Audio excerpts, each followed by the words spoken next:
Hi everyone, welcome to another episode of Dear Dietitian, where you ask questions and we answer them.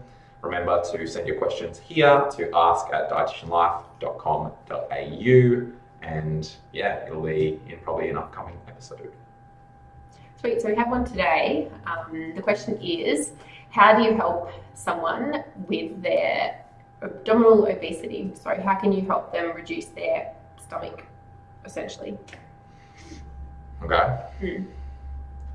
Yes, that's pretty pretty much the question. So, yes, we know it's risky to carry weight on your belly. To reduce it, I'm like, what? No. Yeah, okay. But say, for example, you've got clients that are generally leaner on their arms and their legs, and they've just got this. And they've got a beer belly. Yeah. So they might have like a lower pot, or they might have those big solid things that literally don't move. Yeah. What's the difference between those two?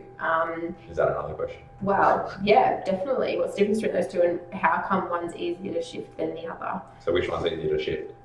The lower paunch. Yeah. Much easier. Yeah. Soft. Easy. So why is it that the hard belly won't shift that much? Well, as much. Yeah, as much. Because we know that it does come down, but for the most part... Is it just because it's intra-abdominal? No. Around the liver? No, because it's not. It's just inherently a large, a rotund barrel that's quite solid. Like my dad has an extremely solid barrel. He doesn't have this lower thing, and he's genetically quite muscular.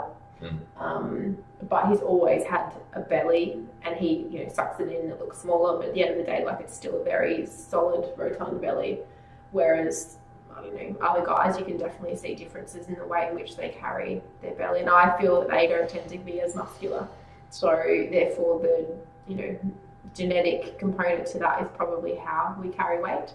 And essentially, how do you get someone to reduce their waist? I hate to say it, but they just need to lose weight. And I guess ultimately, looking at the research, diet quality has a massive impact on waist and waist reduction.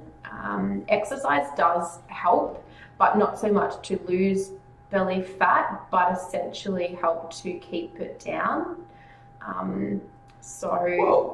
Lose. Definitely to lose. Yeah. It's just not the only factor. So how would it assist with losing weight if you exercise around your middle? How does that help? Not around exercising your middle, but just exercising in general, increase your energy expenditure, which then would help with decreasing weight because you'd have a caloric deficit. Yeah, so why is it so difficult for people to lose their belly compared to other parts? So like men, for example, always complain about their pants falling down and, their arms are shrinking, their face is getting smaller, but this hasn't changed. It's just the last thing to move. Why? Genetics. Okay. It's male or female changes based on, that's where we hold our mass. Why? In terms of our fat mass. Hormones? I don't know. You tell me.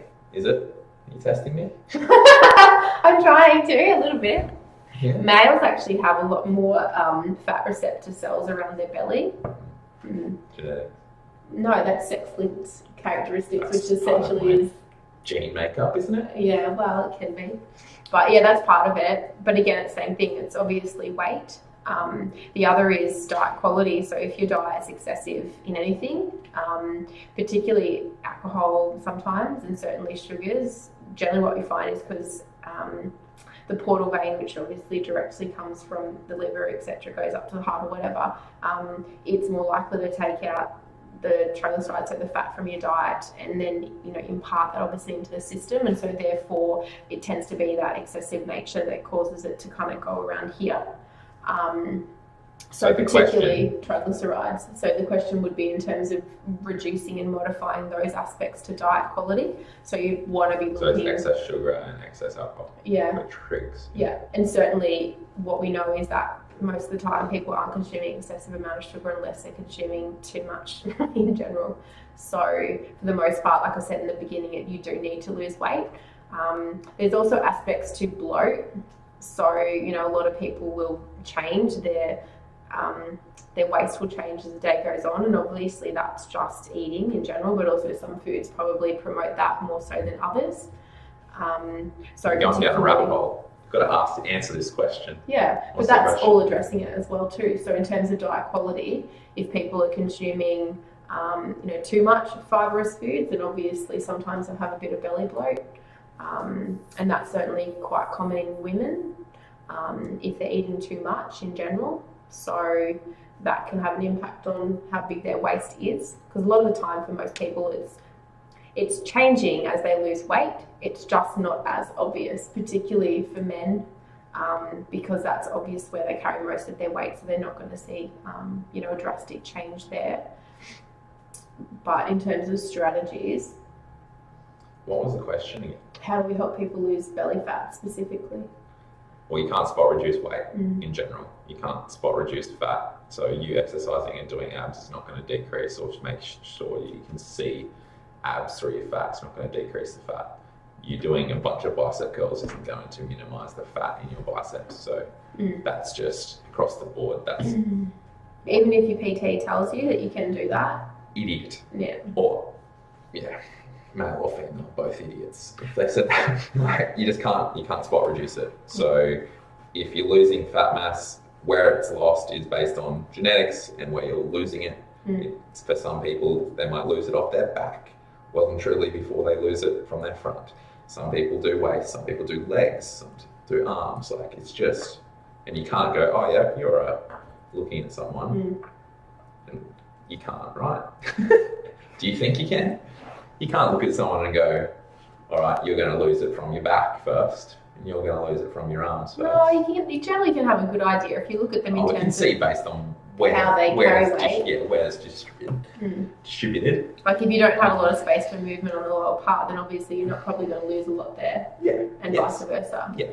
But if you're saying guys who are going to lose it all from their cheek and throat, and you're going to see it there versus, it's just, you can't spot reduce, but in terms of decreasing, you just basically make them lose weight, and you're going to decrease it at some point. It might not be immediately, but eventually if you keep doing it, it's going to work. Yeah, definitely. And then, these parts will obviously look a lot slimmer. And, most people will complain about that and say, I'm just fading away, I've just got this big belly punch, but you've just got to keep pushing, because at the end of the day, it will actually reduce. And I've seen it as well in my clients. It does change, but nowhere near as much, particularly for those barrel guys. They'll still achieve. Also depends on your age. Yeah, for sure. So the older you are, the less likely you're able to reduce your belly weight. Just because it's harder and takes longer, and you've got to change a lot of habitual things that have happened for many, many years. Yeah. So it just becomes harder from that. But anyone at any age can still lose weight, but it's just... For me, probably other key things I would think about and talk about is stress. You can measure stress in lots of different ways, whether it's self-report or biochemically, but the only real way to measure that is like cortisol, probably CRP to some extent. Yeah, I was going to say CRP. CRP is an inflammation, and obviously if you're stressed out, you have a million different things that affect CRP. But in that state, it's still an informative marker. But cortisol is a hard one as well, because you have to be taking it over, different time points over the day, and you have to collect, say, 3 different measures to be able to get a good idea of what that is. So you need someone to then interpret that data too, but that's useful. But even just self-reported from that client, if they haven't done anything differently with their nutrition, and they've sort of talked about how stressful their life has been. Sleep. Yeah, definitely. Like, I literally got no sleep last night. Food intake. Starving, hungry today. Exercise intake. They're probably the main. And we're not going to go through our weight management strategies because that'll take us hours. Yeah, but key things that you would look for about all those things, and then biochemically, you would ask them, maybe discuss cortisol if you're really worried about that, because there are things you can do to fix that. I would also query insulin resistance as well, and that's certainly something to put the question mark on, particularly belly weight. I put to Tyson, even though there's nothing there. But at the end of the day, that's another reason as well too, because of that uptake around the the central area from your diet, pretty much. So it's a hard one, but it does reduce. Yeah. With time.